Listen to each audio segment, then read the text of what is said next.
Welcome to the Countryside Hobbyist, and today we're brewing some nice table red wine from grape juice.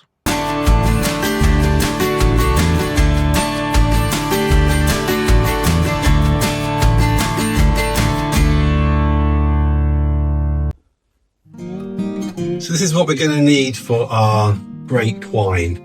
We've got 4.5 litre demijohn. I've got a darkened demijohn there, a slightly opaque one, which will help keep the colour of the wine as it's exposed to the sunlight as we're making a red wine. So we've got 3 litres of red grape juice. That's from Asda. This was on offer. It was 3 for £5, so there's £5 worth of grape juice there. We've got 500 grams of granulated sugar, just normal sugar. We've got a funnel, we've got an airlock, we've got some spoons and some teaspoons, some half a teaspoon measure there as well. A thermometer can be useful. We've got 1.5 litres of cooled boiled water. And then over here we've got some wine tannin. I've gone for a premium wine yeast. You don't have to use that though. You can use ordinary wine yeast. You can even use bread yeast if you need to. And some yeast nutrient, which again, you don't need the tannin, but these hopefully will contribute to making a better wine. Now, all of the equipment that we're going to use today has all been sanitized. I've got a couple of examples of some of the sanitizer there that I use. Chemsan, this other VWP sterilizer. You can use thin bleach as well. So once everything has been sanitized, the first job for us to do is to pop the funnel in the demijohn and pour our grape wine, it's not wine yet, our grape juice into the demijohn.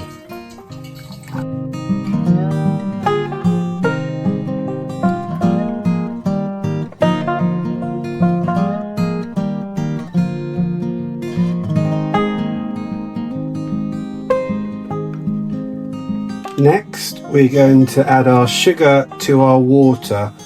Adding the sugar to the water, which is still quite warm, will enable the sugar to dissolve a bit quicker and more effectively than putting it straight into the demijohn.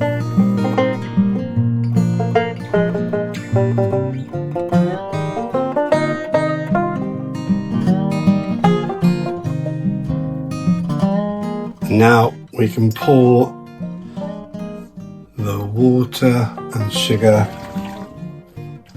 into the demijohn.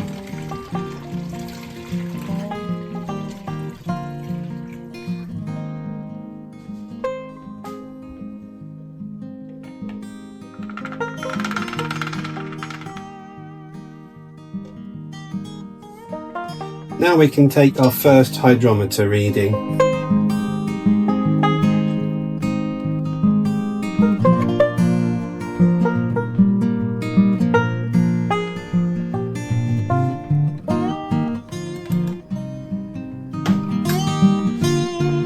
Because this is sanitized, we're not going to waste any of this, and that can go straight into there.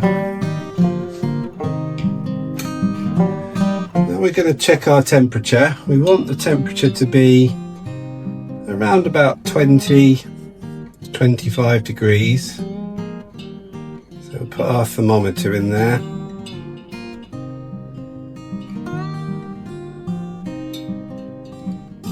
That's fine, that's around about 25 degrees. So now we're going to add half a teaspoon of our yeast nutrient.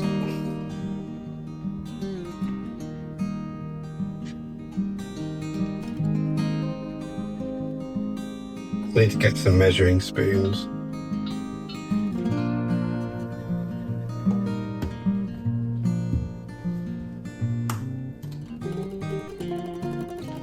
Half a teaspoon of our wine tannin. Now I'm adding this, I've used Pete Rainsford recipe on Rainsford's Brew Lab for this.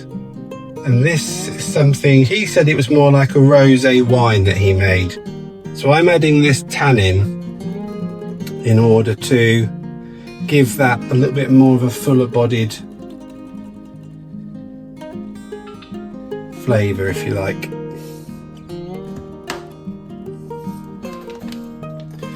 And then finally, my red wine yeast. And I say you can use any yeast for this. I just happened to see some of this.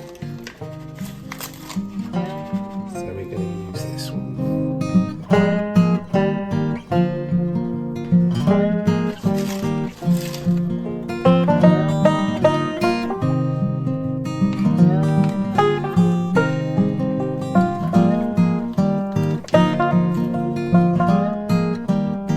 Put our bung in there, put our thumb over the top and just give that a nice swirl to hydrate it.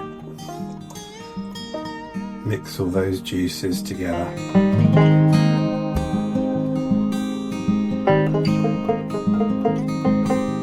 Then we have our airlock, which has some water in there with a little bit of a sterilising agent in there. This will keep the little fruit flies and bugs from getting into our wine and spoiling it and turning it into vinegar.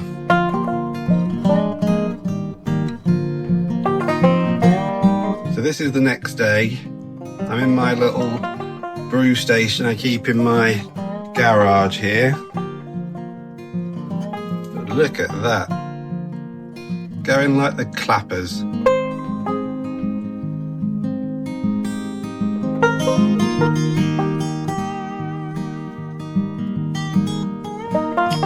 Okay, it's been a couple of weeks. The fermentation has stopped on the red wine. So what we're going to do is we're going to remove the airlock that's currently in the red wine. Take a hydrometer reading, see where we are, and then we're going to put a bung in the demijohn without an airlock in it, which will just let the wine clear in the demijohn before we bottle it in a few weeks' time. So let's take the airlock out. All of this equipment has been re-sterilised.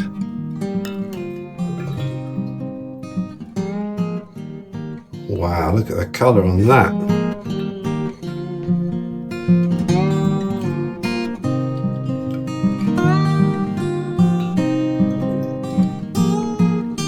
That's such a beautiful deep red colour.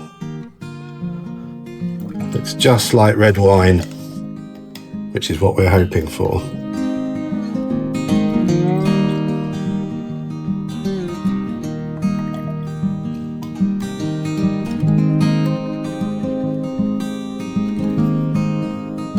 Put the bung in.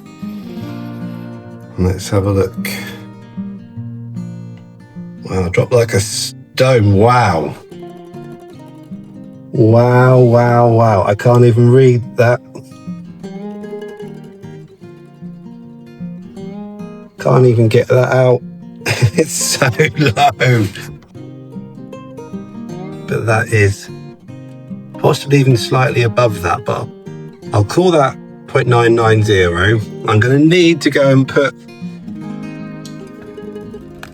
that in my calculations, but I will put the final ABV on the screen now. But first thing we're going to do is to get that back in there. It's all sterilised, we can put it back in.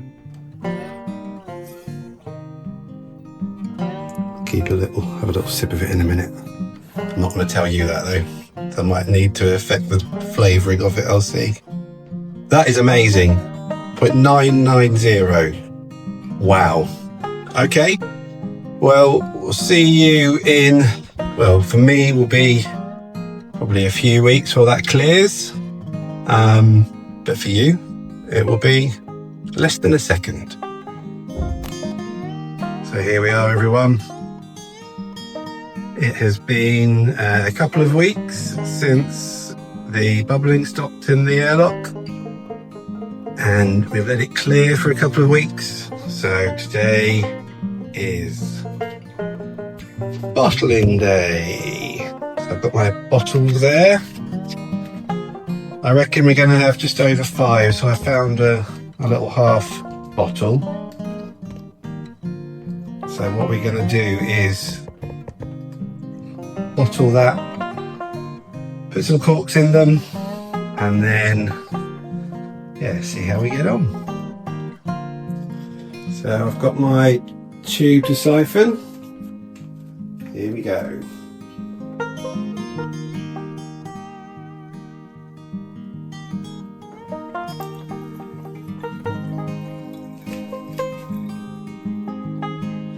Try and put it up the edge of the glass, it doesn't aerate the wine too much.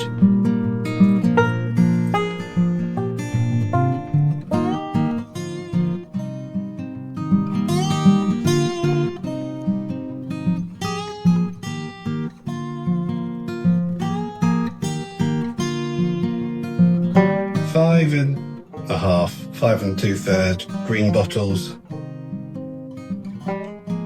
ready for tasting. Okay, so this is going to be my bottle I'm going to taste. So I've just put a little plastic cap on that one for now, because I will be tasting that in the next day or so. Now, when Pete Rainsford made his recipe, he said at the end that it was a very light, almost rosé type wine. Now, I put some tannin in mine to make it a bit more red wine-like, but I'm still expecting it to be somewhat on the Pinot Noir Spätburgunder type of very light red. So I'm actually going to chill that red, and we're going to have that red wine chilled and see what it's like. But the next job for these is to put some corks in. Now, I've got my corking gun here. Let's see how we get on with that. I've just rinsed them. Actually, I'll rinse that one again. What I'm going to do is to not put all of the bottles on the little table stool thing I've got here, because you know what's going to happen. They're going to get smashed or spilled or something. So we put our cork inside our corking gun here, and we squeeze it together. It's nice and level. Put that over the, and then we do need to get a little bit of elbow grease into this. So I'm going to kneel down, get over the top, push it down steadily but firmly, and one corked bottle of red. So there's our corked bottle of wine. Now the last thing I'm going to do, because I've got them, I've had them left over from other projects, is I do have some shrink wrap capsules, and I've got 2 red ones left, so I'll put whites on the others, just to finish the bottles off. Okay, we've got a simmering pan of water there, so shrink wrap on the bottle, straight in and out.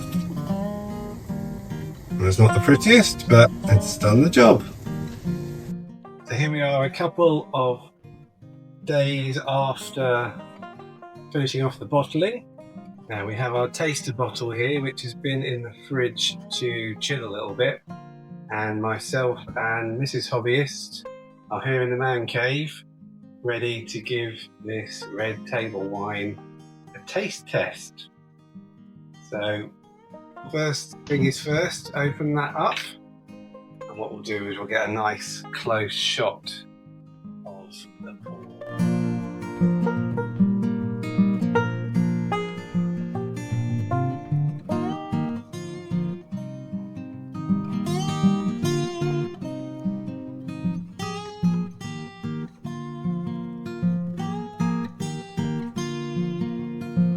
Okay, so we'll give it a little swirl around. Clarity's pretty good. Looking for some length. Aroma.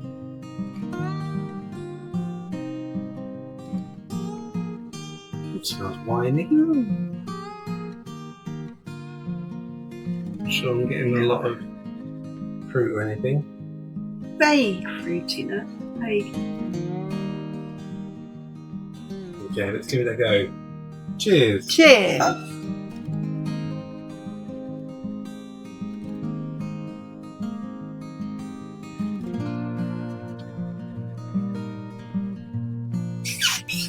That's not bad. It's not bad for table red. Yeah. It's brewed for some Asda grape juice. Yeah. Not bad at all. Back Don't up. drink Go it in all. for some more.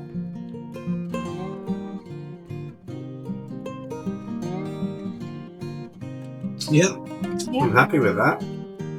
I think having it chilled, does make it a nicer flavour than not.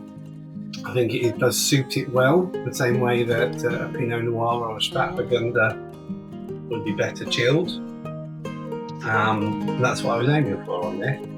So it doesn't taste like a rosé like Pete Rainsford did with his, because I added that tannin, and I think you can feel the tannin in your mouth when you drink it. So it does taste like a red wine, not like a rosé. It's a nice, light table red wine that, price-wise, I think we got 5.5 bottles for it for the cost of £6 or £7. I'll put the prices up, but you know, we can't grumble on that, can we? £1 a bottle. Cheers again.